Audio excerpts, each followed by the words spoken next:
Let's get back to Andrew Smithers now, founder of Smithers & Company, staying with us here on set at our Asia headquarters.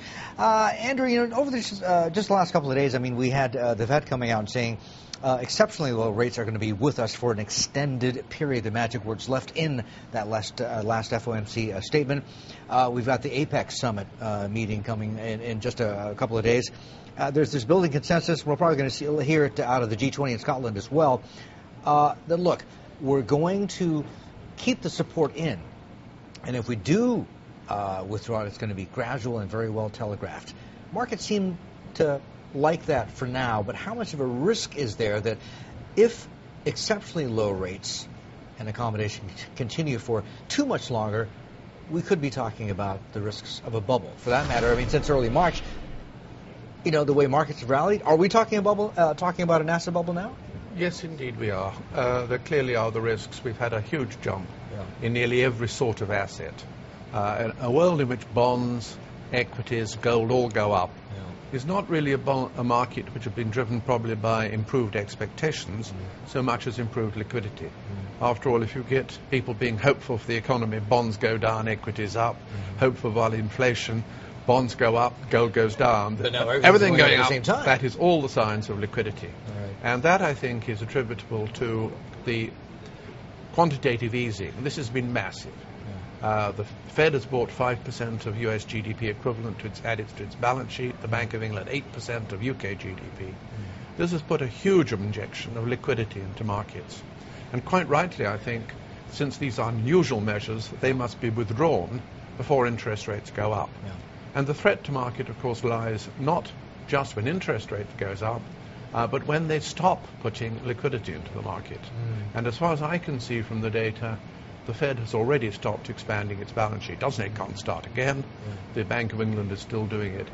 I think we've had a very useful bounce in markets because one of the ways of stimulating economies is to get markets up. Asset markets lead economies.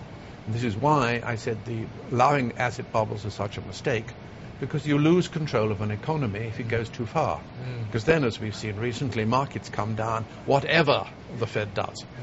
And that is the area of real concern. They've made a mess of it. What are you more concerned about in terms of an asset bubble? Equities or more on the bond side? Because, I mean, that's how all the stimulus is being funded. Well, I think it's had a widely across-the-board effect. And I think there's a bubble at the moment. Not yet a seriously bad bubble in equities. They're probably in America 40% overpriced or something. That's not anything like the really, really bad bubbles of the past. But it's getting a little iffy. You don't want that market to go up much more, and it probably won't. There's a good chance it won't anyway. Partly because if the Fed and the Bank of England stop injecting liquidity, two things are likely to happen. One, asset markets will suffer from that. They may go down, they may not, but they don't have the help anyway. And secondly, there is also some element of credit being pushed into the markets. And at the moment, banks have got nearly enough equity, and they know they haven't. So banks don't want to lend. And I think it's probable, it's not certain, that will act as a damper on the economic recovery. And I think that's very desirable, oddly enough. I think that the next stage, with a bit of luck, and I'm more optimistic, I may say, about economies than I am about stock markets, because bubbles are bubbles. But if we're lucky, and a good chance of being lucky, we'll have a slow recovery in the economy, limited by the unwillingness of banks to lend. We will allow a great deal of new money, with a bit of luck, will be raised at these new levels of the equity market. We're seeing that today in Tokyo. We've seen a lot of ideas in French and German markets.